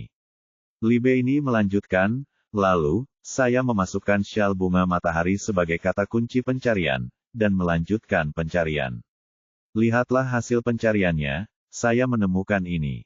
Akhirnya, Li Bei ini memperbaiki layar pada gambar aslinya. Oh, setelah membaca pengantarnya, Zhao Yu langsung menghela napas karena terkejut. Ternyata itu channel, edisi terbatas. Astaga, apakah syal semahal itu? Ini, bernilai lebih dari $30.000. Jadi, senior, kata Li Bei ini, dengan syal ini, kita dapat mempersempit cakupan penyelidikan kita. Saya memeriksa, dan desain ini masuk ke Tiongkok pada tahun 2001, dan hanya ada 10 syal seperti itu yang tersedia di pasaran. Kita harus menemukan cara untuk mengetahui keberadaan 10 syal itu. Benar, kata Zhao Yu. Kita bisa memberitahu Lau Mao dan timnya agar para profesional menyelidiki lebih lanjut. Ayo, biarkan aku memeriksanya lagi. Saat Zhao Yu berbicara, dia mengambil tempat duduk Li Bei ini di depan komputer. Awalnya, dia ingin memperkecil gambar dan membandingkan halaman web dengan bingkai foto dalam video pengawasan. Namun, dia tidak sengaja mengklik tempat yang salah, menyebabkan banyak gambar di komputer muncul di layar. Batuk. Zhao Yu menyadari bahwa foto-foto baru ini adalah foto-foto yang diambilnya di rumah Feng Kuo kemarin. Setelah kembali ke kantor polisi, dia telah mengunggahnya ke komputer di cloud, tetapi lupa menutupnya. Oh, ketika Li Bei ini melihat mereka, dia penasaran. Dia menunjuk ke salah satu foto dan berkata, apakah pria ini Feng Kuo? Dia sangat tampan. Ini, apakah Lan Suping dan Liu Jiao? Mereka tampak sangat muda di foto itu. Melihat Li Bei ini tertarik, Zhao Yu tidak menutup layarnya, melainkan membuka beberapa foto untuk ditunjukkan kepadanya, sambil memberinya penjelasan singkat tentang isi setiap foto. Cek-cek, mereka mengenakan pakaian kuno di foto ini. Kata Li Bei ini dengan nada serius. Aku ingin tahu apakah kita masih bisa menemukan film dan drama TV yang mereka rekam. Zhao Yu menggelengkan kepalanya dan berkata, apa gunanya menonton itu? Bisakah kamu menemukan penculiknya? Haha. Zhao Yu membuka foto lainnya. Saat foto itu muncul, perhatian Zhao Yu tiba-tiba tertuju. Ternyata itu adalah foto Feng Kuo dan ibunya di tepi pantai. Awalnya, tidak ada yang istimewa dari foto itu. Tapi, Zhao Yu melihat lebih dekat, tiba-tiba menyadari ada sesuatu di leher ibu Feng Kuo, sebuah syal. Bab 469. Karena keduanya terfokus pada syal tadi, saat mereka menemukan foto itu, mereka tak dapat menahan perasaan sangat gembira. Mereka melihat Feng Lin di foto itu. Dia mengenakan syal panjang yang diikatkan di lehernya. Meskipun tidak ada motif bunga matahari di syal itu, cara syal itu diikat sama persis dengan wanita di video itu. Tiba-tiba, Zhao Yu merinding. Ya Tuhan, mungkinkah wanita dalam video itu, apakah itu Feng Lin? Li Bei ini menatap Zhao Yu dan dengan cepat memperbesar foto tersebut. Li Bei ini kemudian membuka foto asli untuk membandingkan keduanya. Ketika kedua foto tersebut diletakkan berdampingan, Zhao Yu dan Li Bei ini terkejut. Mirip dia. Itu benar-benar mirip dia. Bentuk tubuh itu, pesona itu, tindakan itu, semuanya adalah orang yang sama persis. Tapi, Zhao Yu mengerutkan alisnya dan berkata, itu memang pendarahan otak. Aku melihatnya dengan mataku sendiri. Feng Lin bahkan tidak bisa mengurus dirinya sendiri. Ditambah lagi, dengan usianya, bukankah ini agak tidak pantas? Aku melihat Feng Lin. Dia hanya seorang nenek tua di kursi roda. Tunggu sebentar, bro, biar aku jelaskan ini. Li Bei ini menjabat tangannya dan berkata, jika Feng Lin punya anak perempuan, maka, dia akan menjadi saudara perempuan Feng Kuo. Apakah mungkin, orang seperti itu ada? Tidak mungkin. Jika Feng Lin punya anak perempuan, bagaimana mungkin dia bisa menyembunyikannya selama ini? Zhao Yu menggelengkan kepalanya, lalu berteriak, hei, Zhang Jingfeng, cepatlah. Apa? Zhang Jingfeng yang sedang tertidur lelap, tiba-tiba terbangun oleh teriakan Zhao Yu. Ketika mendengar spekulasi Zhao Yu dan Li Bei ini, dia tiba-tiba tersadar. Dia segera menepuk dadanya dan berkata, baiklah. Baiklah. Aku ahli dalam hal ini, biarkan aku yang melakukannya. Aku akan pergi dan memeriksa catatan medis Feng Lin. Jika dia berpura-pura sakit, aku akan menemukan buktinya.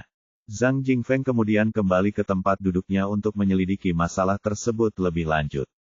Setelah dia membuat keributan seperti itu, detektif polisi lainnya kini juga sudah bangun. Setelah mereka juga mengetahui semua detail situasinya, mereka juga sama terkejutnya, berkumpul dengan kebingungan. Bro, Li Bei ini menunjuk wanita dalam rekaman kamera pengawas dan berkata, apakah kamu benar-benar berpikir bahwa ini dilakukan oleh Feng Lin? Dan, dia hanya berpura-pura sakit. Aku tidak yakin apakah dia berpura-pura, tapi, Zhao Yu berkata dengan percaya diri, jika ada seseorang di dunia ini yang menginginkan Feng Kuo melarikan diri, orang itu pastilah Feng Lin. Lagi pula, Feng Lin sangat ingin membuktikan bahwa dia tidak bersalah, jadi dia mungkin akan melakukan kejahatan besar untuk melakukannya. Kata Zhao Yu, semua ini memang taktik yang direncanakan dengan matang. Tapi, lebih mudah diucapkan daripada dilakukan. Bantah Li Bei ini, melarikan diri dari penjara dan menculik, membeli mobil, menyetir ke dan dari tempat kejadian perkara, menipu seorang gadis kecil, semua ini bukanlah sesuatu yang bisa dia lakukan sendiri. Jadi, kemungkinan besar ada kaki tangannya. Benar, kata Xiao Bai. Wanita di dalam mobil itu terlihat sangat muda, sementara Feng Lin sekarang sudah berusia hampir 60 tahun. Bagaimana mungkin? Sulit untuk mengatakannya. Liang Huanlah yang berbicara. Kalian semua tidak akan tahu ini, tetapi aku pernah melihat Feng Lin berakting. Dia lulus sebagai seorang profesional di sekolah film dan produksi. Jadi dia adalah seorang aktris yang luar biasa. Ditambah lagi, Pers saat itu menerbitkan sebuah artikel tentangnya, mengatakan bahwa Feng Lin cerdas dan cerdik, seperti bintang film Hollywood Stone. Siapa Stone? Li Bei ini cemberut. Maksudmu Sharon Stone? Aku tahu tentang dia, dan dia memiliki kecerdasan tertinggi dibanding aktris lain. Dia hampir secerdas Einstein. Tepat sekali, batu itu. Liang Huan bertepuk tangan dan berkata, Guru Feng Lin mungkin benar-benar melakukan ini. Dia membintangi banyak film saat itu. Jadi, memakai riasan agar terlihat lebih muda sudah menjadi tugas yang mudah dan biasa baginya. Mendengar apa yang dikatakan Liang Huan, para detektif polisi tiba-tiba terdiam, masing-masing berpikir hati-hati tentang kemungkinan spekulasi baru-baru ini. Mengerti. Tiba-tiba, Zhang Jingfeng angkat bicara. Dia benar-benar mengalami pendarahan otak. Ini adalah catatan medis dari Departemen Neurologi di rumah sakit, yang mengatakan bahwa Feng Lin lumpuh, yang menyebabkan bicaranya tidak berfungsi, karena pendarahan otak. Hal ini tidak bisa dipalsukan. Jadi, tidak mungkin wanita dalam video itu adalah Feng Lin. Tidak harus. Liang Huan merenung keras-keras. Pendarahan otak bukanlah penyakit yang mematikan. Jika perawatan dilakukan dengan benar, ada kemungkinan untuk sembuh. Tapi, bagaimana jika dia sudah pulih? Itu akan menjadi tempat yang sempurna untuk kejahatan. Siapa yang akan mencurigainya? Liang, tidak ada gunanya berdebat soal ini. Zhang Jingfeng melihat jam tangannya dan berkata, bagaimana kalau begini, hari sudah hampir siang, jadi aku akan pergi mencari dokter yang menangani Feng Lin. Dengan begitu, semuanya bisa terungkap. Aku sudah berhubungan baik dengan organisasi medis, dan bisa menemukan informasi. Kalau dia benar-benar sudah membaik, dia tidak akan bisa menyembunyikannya. Generasi muda Jepang kini menjadi generasi yang paling kesepian, melampaui generasi tua. Mengapa? Wawasan CNA. Tunggu, Li Bei ini tiba-tiba cemberut dan berkata, semuanya, dengarkan aku. Sebenarnya, jika kita melihat ini dari sudut pandang pasien, kita tidak akan mencurigai Feng Lin. Mengapa? Coba bayangkan, kata Li Bei ini, kamu harus berpura-pura menjadi pasien yang tidak bisa mengurus diri sendiri, lalu kamu harus memanfaatkan waktu, saat tidak ada yang memperhatikan pelarianmu, lalu melarikan diri. Ditambah lagi, kamu harus menyamar. Pikirkanlah, apakah itu mungkin? Kau bahkan tidak bisa menjaga dirimu sendiri, jadi bagaimana mungkin kau bisa membiarkan seseorang meninggalkanmu? Apalagi bisa menyelinap keluar, karena saat kau mengangkat kakimu, kau akan terekspos. Oh, saat Li Beini mengatakan hal-hal ini, semua orang akhirnya mengerti. Zhao Yu tidak punya pilihan selain mengangguk setuju. Dari sudut pandang yang dikemukakan Li Beini, itu benar-benar logis. Jadi, melihat Feng Lin seharusnya disingkirkan sebagai tersangka penculikan, kan? Tetapi, Zhao Yu mengerutkan alisnya sambil berpikir. Tapi, bagaimana kita menjelaskan Shell itu? Entah bagaimana, Zhao Yu masih tidak mau melepaskan kecurigaannya, merasa masih ada beberapa petunjuk penting yang belum terungkap. Kenapa? Tepatnya, apakah masih ada tokoh penting lain di antara Feng Lin dan Feng Kuo? Apakah benar-benar seperti yang dikatakan Li Beini? Apakah Feng Lin benar-benar memiliki anak haram lainnya? Zhao Yu kembali ke papan tulis untuk memeriksa semuanya dengan saksama sambil memikirkan petunjuk dan orang-orang yang terlibat di kepalanya. Ia bermaksud menemukan pendekatan yang logis di tengah kekacauan ini. Sementara itu, detektif polisi lainnya berdiskusi tentang Feng Lin sedikit lebih lama hingga langit menjadi cerah, dan pada saat itulah semua orang melanjutkan tugas mereka sendiri. Zhang Jingfeng meraih jaket luarnya dan datang ke hadapan Zhao Yu, bertanya, "Zhao, apakah aku masih harus pergi ke rumah sakit?" "Pergi." Zhao Yu kembali ke dunia nyata dan berkata, "Pertimbangkan untuk membelikan kami asuransi." "Oh, benar," Zhao Yu melanjutkan, "sebelum itu, pergilah ke Departemen Orang Hilang dan minta para ahli untuk membandingkan tersangka dalam video pengawasan dengan Feng Lin." "Baiklah, aku akan melakukan apa yang kau katakan." Kemudian, Zhang Jingfeng menyalin foto itu dengan telepon genggamnya, sebelum meninggalkan kantor. Setelah Zhang Jingfeng pergi, Liu Suesan dan anggota tim lainnya pergi ke kantor untuk mengambil alih tugas, satu persatu. Beberapa detektif polisi pulang untuk beristirahat, beberapa pergi mencuci muka dan kembali bekerja, dan yang lainnya pergi membeli sarapan. Zhao Yu melihat jam tangannya dan melihat bahwa sudah hampir waktunya untuk misi sampingan petualangan ajaib. Oleh karena itu, ia mencuci mukanya dan pergi ke pintu masuk Departemen Informasi Publik untuk menunggu. Bab 470.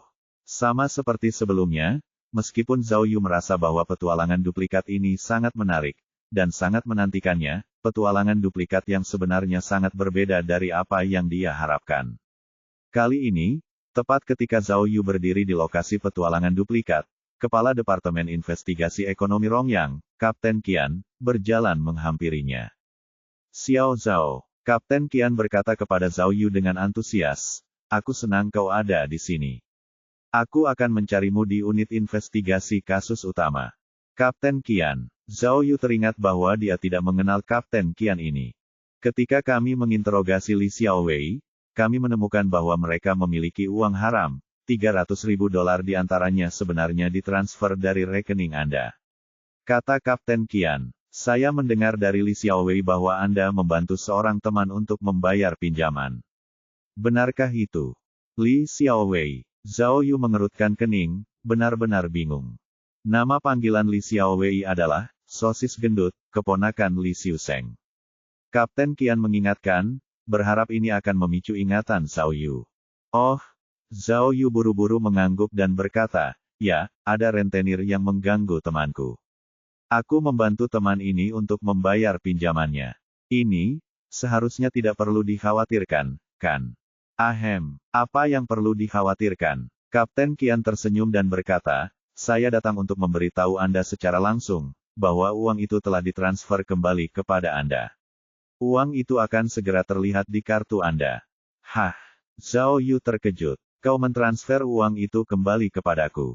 "Tidak, Kapten Qian. Meskipun mereka adalah rentenir, membayar utang adalah hal yang wajar. Bagaimana mungkin aku bersikap tidak bermoral, sampai-sampai mengambil kembali pembayaran itu?" "Astaga!" Kapten Qian mengangguk dengan sungguh-sungguh. "Ketua tim Zhao, kau benar-benar orang yang saleh. Tidak heran para pemimpin sangat memujimu." "Ahaha. Tetapi, tidak perlu bicara dengan para penyelundup, seperti Li Xiaowei, tentang moralitas. Uang yang mereka pegang di tangan mereka semuanya adalah hasil yang diperoleh secara tidak sah, dan riba adalah kejahatan. Oleh karena itu, uang haram itu seharusnya kembali ke tangan korban. Anda tidak perlu terlalu memikirkannya. Kami telah mengembalikan bukan hanya uang Anda, tetapi juga uang yang menjadi hak korban lainnya. Ini, Zhao Yu memiliki pikiran yang cepat. Ia langsung tahu, bahwa Kapten Qian ini mencoba membujuknya. Jika tidak, $300.000 itu tidak mungkin dikembalikan ke rekeningnya. Mendesah, Zhao Yu tidak dapat menahan napas.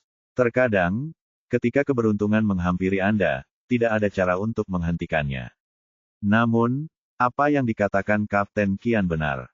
Karena tindakan Fatih Sausage memang ilegal, dan karena hubungannya dengan Li Xiuzeng, ia dipenjara, jadi tidak perlu lagi berbicara tentang moralitas dalam urusannya.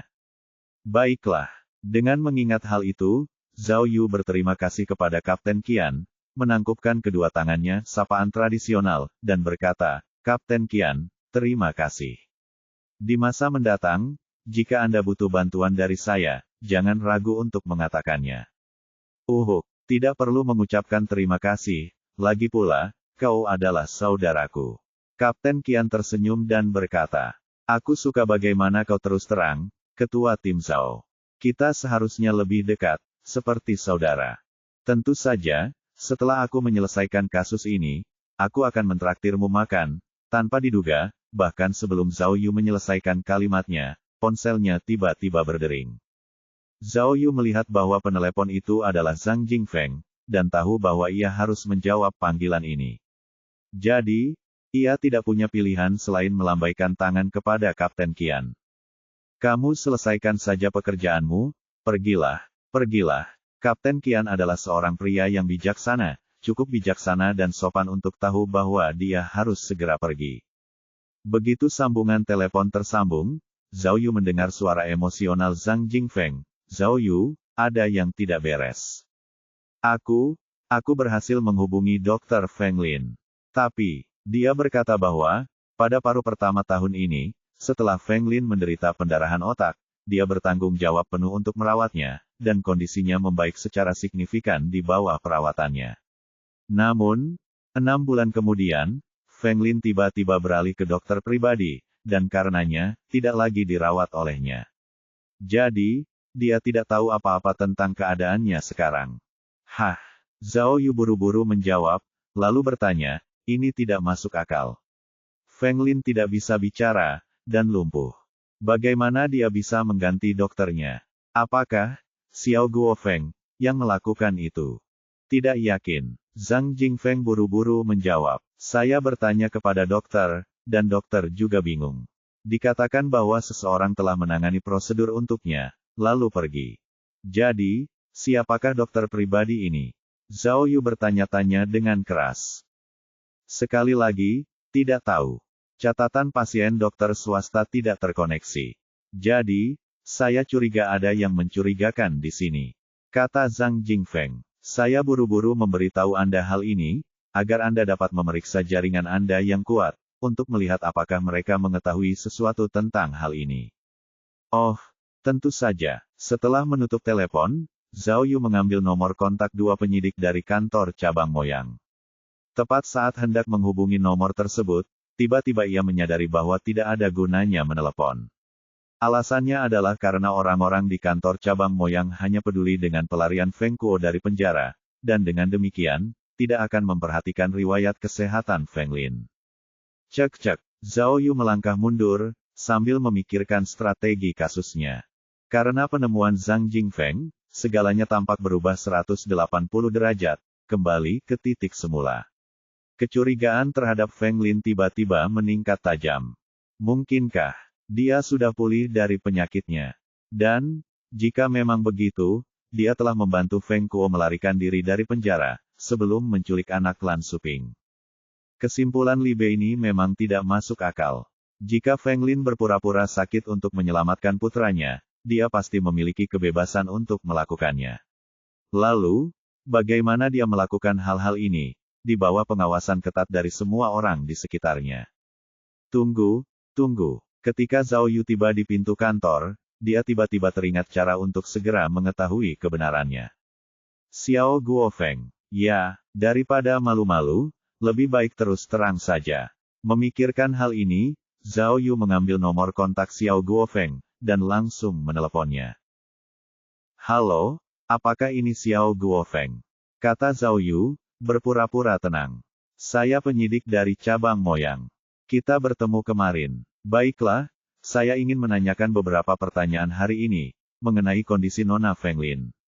Kami memiliki banyak penggemarnya di sini, dan khawatir tentang kesehatannya. Jadi saya ingin bertanya apakah Nona Feng Lin masih pergi ke rumah sakit untuk pemeriksaan kesehatannya. Zhao Yu sedang berjalan menuju kantornya, sementara dia sedang berbicara di telepon. Ketika dia melihat semua penyidik menatapnya dengan rasa ingin tahu, dia menyalakan pengeras suara. Suara Xiao Guofeng dapat didengar oleh semua yang hadir, menggelegar melalui pengeras suara dari telepon seluler. Terima kasih banyak atas semua perhatian Anda. Istri saya telah memeriksakan diri ke rumah sakit pusat secara rutin, dan kondisinya tetap sangat stabil. Jadi, jangan khawatir. Bagus sekali. Nah, apakah kamu menemaninya setiap kali pemeriksaan? Dan jika ya, apakah kamu butuh bantuan kami? Tidak, tidak butuh bantuanmu. Tentu saja, aku akan selalu menemaninya. Jadi, apa kau sudah mempertimbangkan untuk menemui dokter pribadi? Zhao Yu menambahkan, aku kenal beberapa dokter terkenal, jika kau ingin aku mengenalkan mereka padamu. Dokter swasta, Xiao Guofeng sedikit teralihkan perhatiannya. Ia kemudian berkata, bisakah dokter swasta mengobati pendarahan otak? Ini pertama kalinya aku mendengar hal seperti itu. Tentu, jika kamu punya dokter yang tepat, aku akan membawa istriku menemuinya. Selama itu membantu pemulihannya, tidak masalah berapapun biayanya. Oh, setelah mendengar perkataan Xiao Guofeng, Zhao Yu mulai ragu-ragu, berhenti sejenak untuk berpikir. Dari apa yang baru saja didengarnya dari Xiao Guofeng, sepertinya Xiao Guofeng tidak tahu bahwa Feng Lin telah beralih ke dokter pribadi untuk berobat. Jadi, bagaimana dia menemani Feng Lin menemui dokter? Ini berarti, dalam ucapan Xiao Guofeng, pasti ada beberapa kebohongan. Tetapi, bagian mana yang merupakan kebohongan? Zhao Yu segera menjawab, kami pasti akan membantu Anda menemukan dokter terbaik. Selain itu, kami berharap Nona Feng Lin dapat segera pulih. Tapi, saya masih punya pertanyaan. Silakan saja, Xiao Guofeng menawarkan dengan sangat sopan. Kami punya penggemar yang ingin kami menanyakan hal ini. Kami dengar Nona Feng Lin punya shawl edisi terbatas channel. Aku penasaran, apa kau tahu sesuatu tentang ini? Ketika pertanyaan itu diajukan, bukan hanya Zhao Yu saja, tetapi hampir semua penyelidik menahan napas, dengan jantung berdebar kencang, karena semuanya menunggu jawaban Xiao Guofeng. Namun, jawaban Xiao Guofeng sangat sederhana. Ia langsung berkata, ya, kalian tahu tentang aksesori gaun kecil ini. Ya, sekarang ada di rumahku. Kalian berbicara tentang shawl bermotif bunga matahari, kan? Itu hadiah dari seorang sutradara Hong Kong. Sangat mahal.